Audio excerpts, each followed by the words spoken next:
Now, to be able to feel truly proud about who you are is a feeling that everyone should have. Joining me in the studio now is transgender campaigner Katie Yeomans, who is leading a positive campaign that aims to inspire trans people who go out and who are proud of who they are. Katie, thank you very much for joining me. Now, we were just discussing off air before you came in. You have quite a unique story to how you've got to this part of your life and your journey. Tell me a little bit about how you came to be where you are today. That's correct. I only became Katie 2 years ago. I've always been gay, and that's nothing to do with being transgender, because you get heterosexual people who transition. I went to a fancy dress party, and that's where sort of a button clicked, really. And I started to investigate things, went to my GP. She referred me to a gender clinic in Exeter. I went for assessments, and they were absolutely fine. Didn't feel as if they treated me badly. And then I was referred to a medical team, and in July last year, I started my hormone treatment. And this year I'm having surgery. Now, you mentioned that you've always been gay, but the transgender side of things has been quite late in the party. That's right, yeah. Comparatively. A lot of people, we've covered sort of a few transgender stories in the last couple of months here at that Solent, and mainly the ones we've met have been people who have felt that they've been the opposite gender for all of their life, and certainly they have gone about changing from male to female, or vice versa, quite early on in their lives, sort of mid-late 20s, early 30s. Yeah. If without wanting to appear rude, you are a little bit older than that. I'm 63. So what sparked that comparatively late change? As I've been going through my transition, and especially when I was at the gender clinic and going through my assessments, it slowly dawned on me that I've been Katie for many, many years. I didn't hide it I haven't hid it because I didn't actually realise it was there. But as I've transitioned, I've just felt more and more comfortable and more happy in myself. And today, I cannot say that I must admit I'm a much happier person than I was when I was male. Well, that's great to hear. And how has the response, the support from family and friends been through the time? Yeah, I've got two sisters and a brother. One sister was fine straight away. The other one took a few months, and I can understand that, having known me for 63 years. Yeah.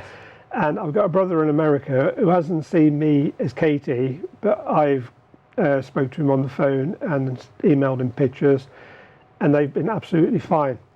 And actually, for my birthday and for Christmas this last year, they sent me cards with sister on. So that indicates they've really, really accepted me.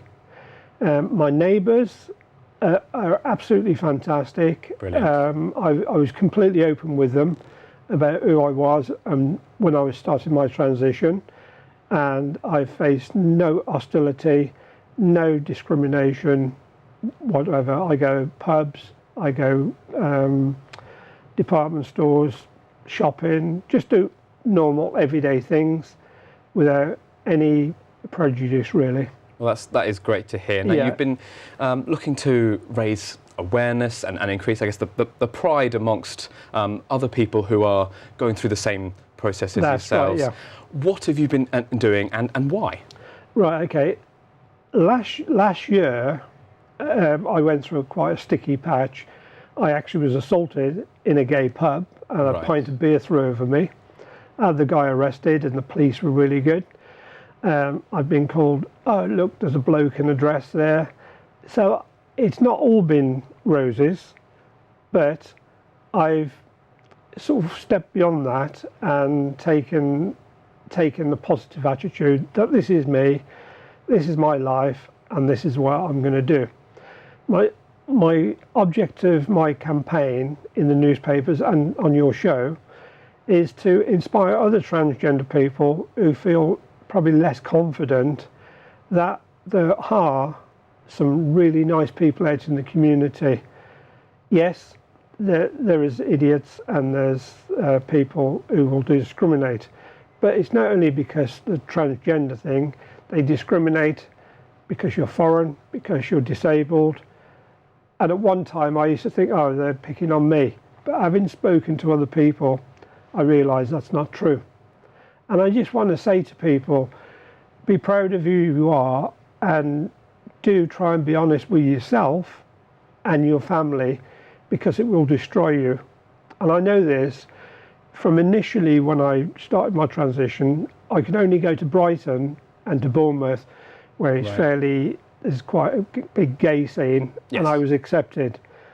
I used to go out in Portsmouth and feel really isolated. That doesn't happen anymore. Everywhere I go, people say, hi Katie, how are you? And I know they're being genuine, they're not just being nice. So in Portsmouth, Southampton, other parts of the Solent, what is there in terms of a support network, places people can go to, who they can speak to, and indeed yourselves, who would you recommend? Right, initially when I needed support, I couldn't find anything in Portsmouth itself, and I used to travel every 2 weeks to Bournemouth to an LGBT support group, where I had one-to-one counselling and also met other transgender people. So I was able to sort of learn more about the transition and understand transgender people. And I used to be told by the person that ran it that I was quite an inspiration to the group. I've moved away from that now because I feel that I don't need the support, but I'm quite happy to support other people, or anyone who wants to talk to me about my transition. I'm quite happy to speak to them. Well, Katie, thank you very much for coming in to talk to us. And I want to thank you very much for inviting me, because it's a privilege to be able to come onto TV and talk about it. You're very welcome. Well, all the best with everything that comes up, everything that's next, and ongoing with the project. Thank you very much indeed.